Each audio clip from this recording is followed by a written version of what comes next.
in this town, you get a song written about you. You may have long hair, you may have short hair, sir. You may have straight hair. It makes no difference to the Potts automatic and hygienic electronic hair cutting machine.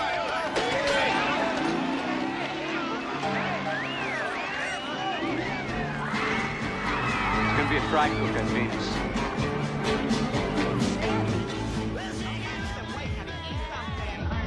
A little bit. So, what are we all drinking? Flirtini, vodka, pineapple, and champagne. Do I know you? Steve, what up, dog? It's a great opportunity to meet new people. What do you think about when you hear those noises? Are you nostalgic? Are you excited? Nervous, maybe? Events, public gatherings, they've been part of our human existence since, well, at the expense of sounding like a cliche, since the dawn of our existence. Let's face it, as a whole, human beings love to get together. Nothing screams summer more than festivals, patio parties, concerts, markets, and more events than we even know what to do with. We have so many events in Muskoka, like a ridiculous amount.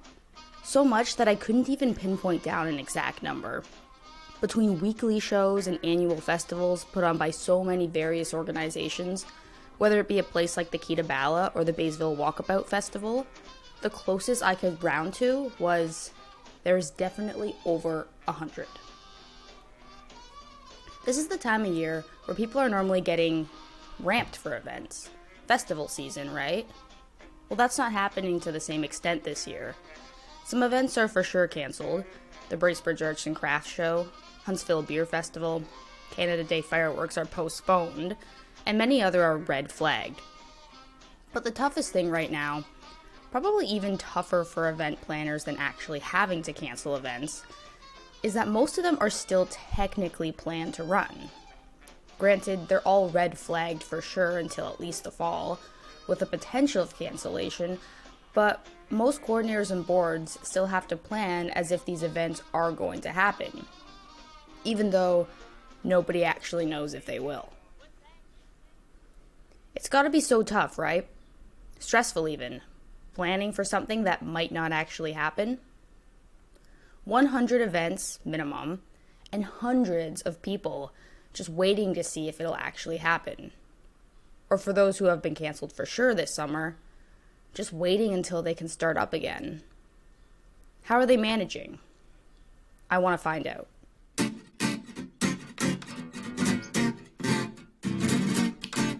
This is Jess Kramer, and you're listening to The Plunge, Muskoka and Pandemic, a 6-part miniseries exploring COVID-19 in Muskoka, how we are adjusting, and what we can expect as summer fast approaches. This week, I'm plunging into our events to learn about the people who run them, those who benefit from them, and of course, how they're affected this season. To start off, let's take a look at just what goes into planning an event, big or small. For this, I reached out to Tracy Larkman at the Bracebridge BIA. She puts on big events every year, like Fire and Ice, Midnight Madness, and the Father's Day Car Show. The BIA also helps the Rotary Center out on our fireworks show every year. If you listened to my show last week, you'll remember I talked about the connection between businesses and the BIA as well as the Chamber, and events are no different. Here's Tracy to explain a little bit more about what the BIA does. So the Bracebridge BIA was founded back actually in the 1980s. I believe it was around 82 was when it was founded. And one of the reasons it was founded was basically for beautification efforts. So since then, it was actually the Ontario Business Improvement Association. In Toronto, they created the BIAs, and they were really there to sort of work on like physical aspects of your downtown. It's a geographical area in Bracebridge, which is your sort of core area, which for us is Manitoba Street. And basically, our mandate is basically beautifications of the downtown. So any of the flowers you see, any of the projects you see in downtown is generally the BIA. So general improvements and upgrades, as well as promotion, events, and marketing, and advocating, obviously, for the businesses as well, which during this time is really necessary. We have over 210 businesses on Manitoba Street that are part of the program. There are a ton of organizations all over every town that help put events on. Generally, it's the BIAs, Chamber of Commerce, Rotary clubs, and the towns themselves that put them on. Then there are events that businesses or groups or civilians can plan and bring forth to council themselves. For example, Art in the Park, or Band on the Run, who just do one event every year. However, these organizations will often support each other by helping organize or provide more hands on the day of. Here's Tracy again. One of the things that the BIAs do is that there's sort of physical improvements, and one of those things is marketing and events. We have actually 5 main events, but we also, partner with some other community teams as well in order to put other events on. They play a key role in the economy of Bracebridge in the downtown because they are attracting people into your downtown. It really is a great marketing tool for us, and it really drives a lot of the business on those days. I know for our Midnight Madness, we've got members that will make what they would normally make like in one day what they would make in a week in the summer on that one day. So it plays pivotal roles. It doesn't always touch every single business, but it is a great opportunity. It attracts, when you add up all of those events, you're seeing approximately 40,000 people within your downtown with those 5 events. When you add up all the attendance to all of them. So, that's huge driver of just the downtown core. But not only that, you've got that side business of just the town as a whole with, hotels filling up. You've got, restaurants with outside of the BIA and other retailers from outside the BIA area that would also benefit as well. Events have direct and indirect impacts on communities. They provide opportunities such as volunteerism, skill development, and community participation. Events have economic and social impacts that directly boost the local economy. Attracting 1,000+ more people to our downtown on a given day directly benefits the merchants downtown, and the ripple effect on our community is not unnoticed either. Our BIA spends a lot of time organizing and supporting community events. I would suggest half the job is dedicated to the event management. We love showcasing our downtown and encouraging busy days for the merchants. That was an excerpt from an email Morgan Richer sent me. He works at the Huntsville BIA. They personally host 8 events every year, but just like the Bracebridge BIA, they're around for every event downtown, helping to lend a hand.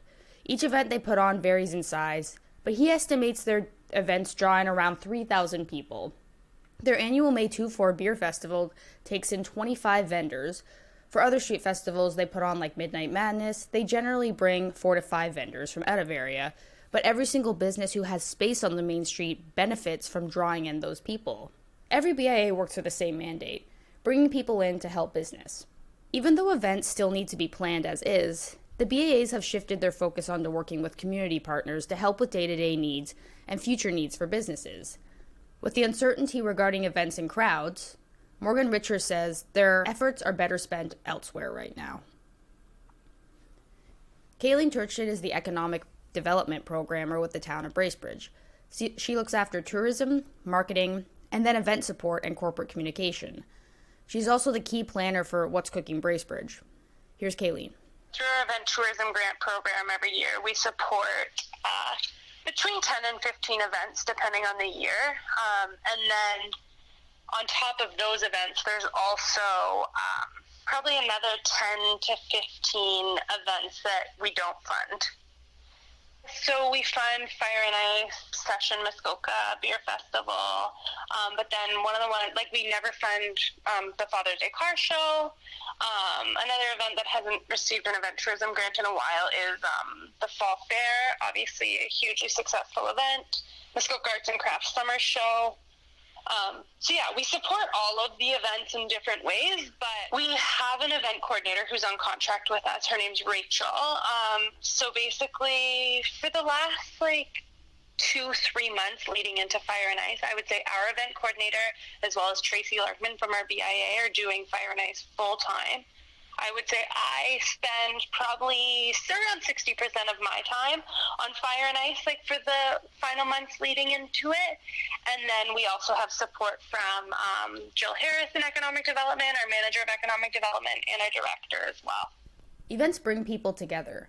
Residents and tourists who come out to simply enjoy the festivities and be part of the excitement.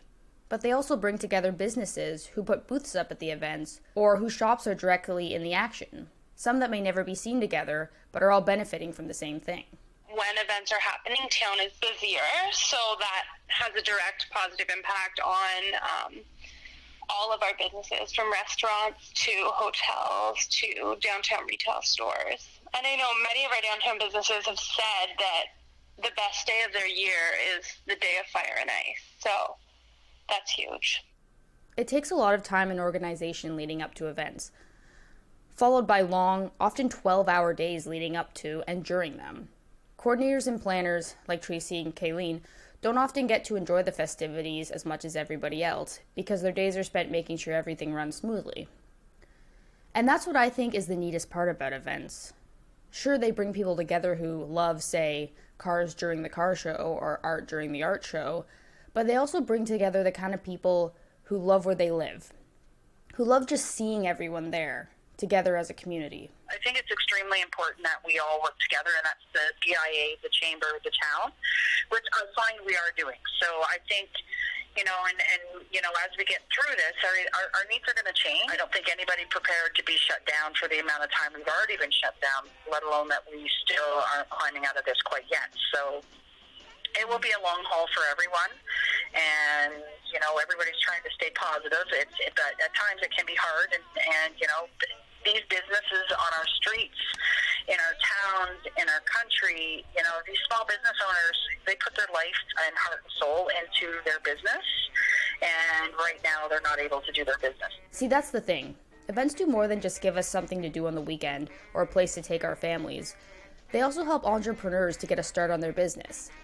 They give artists a physical medium to show off their work. We'll dive into that after the break. So don't go away. The Plunge will be right back after this intermission.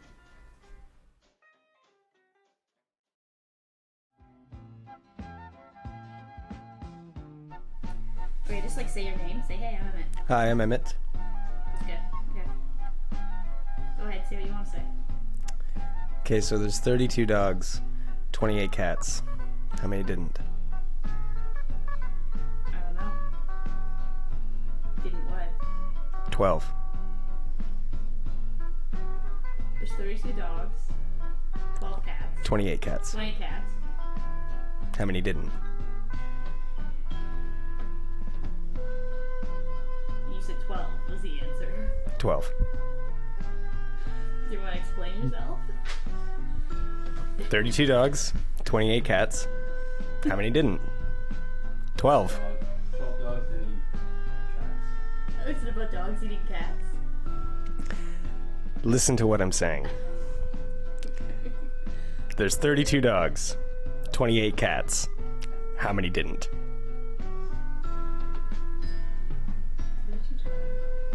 28 cats. That's a difference of 4. Like there's 4 more dogs than cats. Can you just tell me what the answer is? 12! But what does the dogs and cats have to do? I just said it. There's 32 dogs, 28 cats. How many didn't? 12. Do you get it, Graham? I don't get it. Listen to what I'm saying. There is 32 dogs, 28 cats. Stop yelling, How into the mic now. Stop. How many didn't? Serious? There's 32 dogs, 28 cats. How many didn't? Oh my Graham, god. help me. Can This I is call like can I call a fucking- friend? This is like 2-year-old stuff. 12 dogs didn't eat. 28. 20 dogs, No. 8 cats, No, he said there's 32 dogs. and 20 of them ate 28 cats.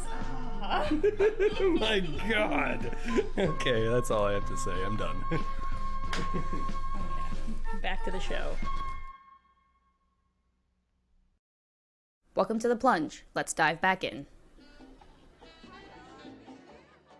Some party. Who are all these people anyhow? Who knows? The word gets out. I want you to take a second to think about all the events you attend over the course of a year. Too hard? Okay, how about just over the course of a summer? Still too much? Okay then, how about just the music shows you go to? That concert at the Air Canada Centre. That counts. The show at the Key to Bala. Yep. Your friend's gig in the basement of some random bar that you didn't know existed? Check, check, check.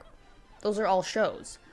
But what about that time you walked past Memorial Park in Bracebridge during one of their band sessions on a weeknight? Does that count? Sure, you heard the music. What about the Father's Day car show? True, you came for the cool, old-timey automotive vehicles, but you heard that solo guitarist playing on the street, and, admit it, you bobbed your head a little. Does that count? Are you thinking, yeah, I get Jess, there are a lot of events. Why are you toying? Get to the point. Okay, well, what I was trying to do was get you to think about just how often we attend events or shows. Sometimes to the point that we don't even realize we're doing it. But the thing is, someone or some group of people had to organize, then put on those events. And when we attend them, or even just listen to the music from afar, we're also benefiting and supporting. We're personally benefiting, but also supporting all the people showcasing their talents too. So the point I'm trying to make with all this is that when you actually stop and dissect an event down to every last detail, there's so much going on and so many different types of people involved. Food, music, artists, entrepreneurs, heck, even the police get called in when streets need to be closed off, and the money that needs to be spent to block off those streets or rent out the spaces goes to the city or landowners. So yeah, many people are involved. Take a classic event that pretty much every town all over North America hosts weekly in the summer, the farmers market. Of course, this is not the case this year. The Gravenhurst Farmers Market, as well as a few others such as Bracebridge, are still planning to run this summer, but under different regulations. Do you want to just tell me your name and then your occupation? Okay, well, I'm Pat Lowen. I've been the manager of the Gravenhurst Farmers Market since it began in 1992. So this is our 29th year of being open. We started with about 14 vendors, and over the past, well, actually we've had 3 different locations in Gravenhurst, but the market has grown to up to 100 vendors during July and August at least. Of course, this isn't the case this year. The Gravenhurst Farmers Market, as well as a few others such as Bracebridge, are still planning to run this year, and others are still unsure, like the Huntsville 100K market. Farmers markets are actually deemed essential services by the province because they sell food. But here's the catch. As of right now, artisanal booths are not allowed. Pat hopes this will change as the season progresses, but as of right now, they can only promote their regular artisanal vendors online, which, as I explained in the previous episode about businesses, a lot of owners are having to do more sales online anyways. Here's Pat again to go into further detail about how they're adjusting for the summer 2020 season so far. Unfortunately, this is going to be a very, very unusual year for us. We are going to open. We're going to open on Wednesday, June the 3rd. We have all approvals that we need from the province, the health unit, and the town of Gravenhurst, plus the market board. So we will open, but unfortunately it will just be with food vendors only. These are food producers such as growers, secondary producers with baking, jams, jellies, and then also the producers such as the maple syrup producers and honey. So far, there will be no artisans allowed at the market. We're hoping we might be able to integrate some of them into the following time that we have at the market, maybe even by August. Who knows? Nobody knows right now. So we're keeping hopeful. And also, we hope that we have enough room, because we're trying to keep 10 feet between vendors so that there'll be lots of social distancing that we need to do, not just with the customers, but with the vendor booths themselves. Pat mapped it out and said that with those distancing standards, they can fit 51 booths in their area. Vendors will have to stand at least 6 feet from the customers, and all booths will be 10 feet apart from each other. There will be sanitizer stations throughout the place, but no picnic tables for people to socialize at. There'll be no eating allowed at the market. You can still order your sausages and wood-fired pizza, but they'll be prepackaged to go. And no samples. No reusable bags either. The washrooms and splash pads are remaining closed by the town, and only one entrance will be opened so they can monitor how many people are coming in. The only thing that is remaining the exact same is the time that it's open till, 9 a.m. till 2 p.m. It's still the farmers market, still the same food vendors from previous years, but a whole new kind of market. One where you don't take your family there for lunch to see your friends and socialize. It's one where you go to support your favorite stand and try not to get too close. However, it's still great that they are able to open. It's a place where we can buy groceries in the great outdoors. The farmers markets are traditionally a great social event where people like to meet up with each other, whether they're friends, neighbors, or whatever. And this year they just won't be able to do that. We will be scurrying them along so that they can just buy quickly and get out. We've always been very active, and enthusiastic about getting our farmers market going every year. And this year it was a tough decision, trying to decide what to do, especially when we've heard that so many other farmers markets are not opening, and craft shows canceled, festivals, concerts, they're all canceled. So we really had to make a decision between us what we were going to do this year. But the farmers markets, a lot of vendors, it's their livelihood, and they depend on it for their livelihood. So, we really decided to try our best, and we were very grateful to have the cooperation that we did to get it up and going. So farmers markets are also one of the key ways entrepreneurs get their business started, so they're really important for those kind of people. Some events, like the farmers market, are still able to run. However, there are a lot that just can't. Some events are impossible to run with social distancing. Since 1959, the Muskoka Concert Band has been performing all over Muskoka, from band shell shows to Canada Day festivals, Remembrance Day, Christmas concerts. They even have branches like the Kingfisher Cottage Band for beginners, or youth orchestra for children 11 to 15 to perform. In fact, this year is their 60th anniversary, where they were going to play an original piece at their annual spring concert series. Fran Harvey is the director of the Muskoka Concert Band.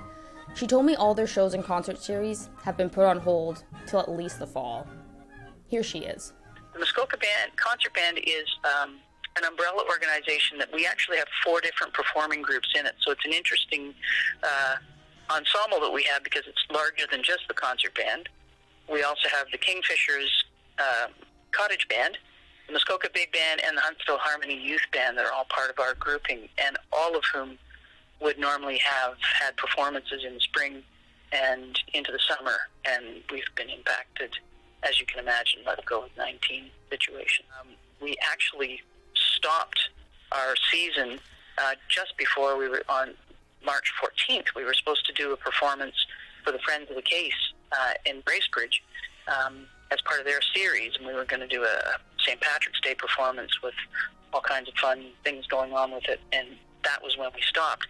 And we haven't been rehearsing since then because obviously that would be, you know, if you're rehearsing, you have a large group of people congregated together in a small space, and we breathe a lot, as you can imagine, to play instruments. And you can't put 6 feet between instruments and play really effectively because you need to be closer together to perform well. If you're a local or a cottager in Muskoka, I can guarantee you've heard this traditional wind orchestra play, at least a few times in your life. Whether you were enjoying the fireworks display or walking past the docks in Huntsville or the beaches in Dwight on a warm summer evening, like all musicians, playing for live audiences is their livelihood. And almost every event you go to will probably have some sort of element of live music. Here's Fran again. Events require a lot of planning and a lot of organization, and part of that value that you bring to people in an event, whether it's a corporate conference or something of that nature, a community event, having entertainment value to that allows people to have some relaxed time in the midst of it, or excitement that gets built. And music is one of the key factors in that. And if you aren't having events, it's truly impactful to the music industry, but live is very different from a recorded performance. You know, you record something, it's nice, it's great. It doesn't have the same depth of texture, it doesn't have the same interaction with an audience. So having live performances at events is really important.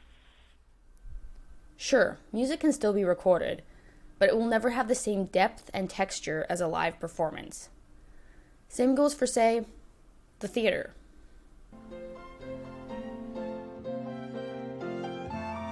Mallory Duncan is the production manager and president of the Huntsville Theater Company. They put out 4 different productions every year, plus monthly events. Social distancing makes it so they can't rehearse together or perform live at the Algonquin Theater. Here she is. We've been affected pretty significantly. I mean, we, as a not-for-profit, we completely rely on the support of our community to survive. And so a huge portion of our revenue is derived from our ticket sales. So when we had to postpone, Boeing, which was our March show, it was sort of a week out from the show going up that everything, it was obviously the right decision to stop being together. But it definitely was it hit us pretty hard. The show was ready to go. We were, in final dress rehearsals and things like that. They're hoping to mount their first show again in October. They also have to cancel their monthly events as well.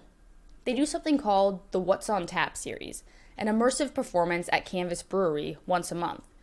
Some have included 90s, 70s, and doo-wop themes. I've been to a couple immersive theater performances, and I gotta tell you, they're really neat. But those might take even longer to get up and running because they often involve literal or very close physical interaction from audience to performers. They had everything lined up and coordinated for it too. It's a bummer. But Mallory and the Huntsville Theater Group have found a way to get the community creating and performing with online content. Right now we have 2 weekly, webisode type series. One is our HDC confessionals, and so we've had people talk about what it's like to work in their particular field of theater, and people told stories of the realities of live theater, and when a prop goes missing or a piece of costume goes missing in your last show, or what happens if you get sick right before a performance, things like that. World for us. We're definitely people who like live, together, feeding off an audience, all of that. Just I think as theater people tend to be. It fulfills us to perform, and it fulfills us to stay connected to the people we normally spend months with. When this all sort of happened, I said, okay, guys, we have to keep creating. We have to keep creating content any way we can. As much as musicians and actors can host their talents to an online platform, and don't get me wrong, we are so lucky that we live in a time that so many artists have the option to show off their talents on a virtual platform, but there is still something that only a live performance can give us. That thing that physically watching a show does to our brain that a screen just can't give us. It's the acoustics that bounce off the walls, that hush of the crowd. It's that tingle you get when you hear the clapping of an audience and you know that the performer is right there in front of you. There's a connection.